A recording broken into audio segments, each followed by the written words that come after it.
আজিৰ প্ৰধান বাতৰিলৈ স্বাগতম জনাইছো।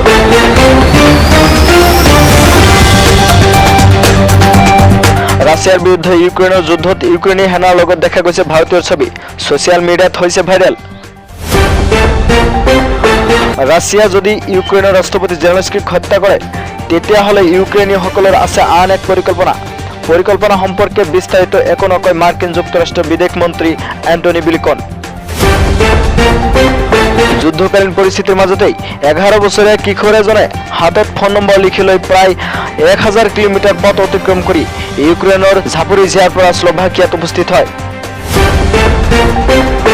যোৱাকালি প্ৰধানমন্ত্ৰী নৰেন্দ্ৰ মোদীয়ে ৰাছিয়াৰ ৰাষ্ট্ৰপতি ভ্লাদিমিৰ পুটিনৰ সৈতে প্ৰায় 50 মিনিট টেলিফোনিক বাৰ্তালাপ কৰে আৰু ইউক্ৰেইনৰ ৰাষ্ট্ৰপতি জেলেনস্কিৰ লগত প্ৰত্যক্ষভাৱে আলোচনা কৰিবলৈ পুটিনক অনুৰোধ জনায়।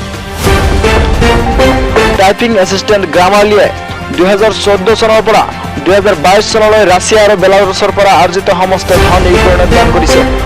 লগতে ইউক্ৰেইনৰ জনসাধাৰণক সুৰক্ষা আৰু সমৰ্থন কৰা সকলো সংস্থা বা অনুষ্ঠানসমূহক $5 মিলিয়ন দান কৰিব।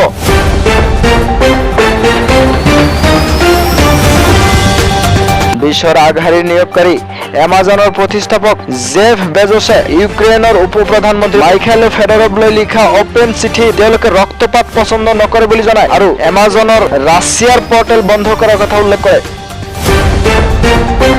ইউক্ৰেইনী সেনাই দাবী কৰা মতে ৰাছিয়ান সেনাৰ 41 নং সেনা বাহিনীৰ chief of staff major general Vitaly Gerasimov আৰু আন চিনিয়ৰ অফিচাৰসকল নিহত হয়।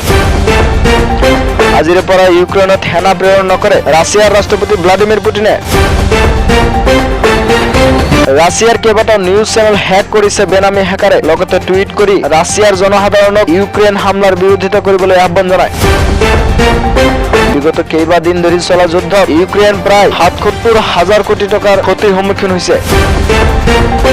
News desk report, live TV Bharat.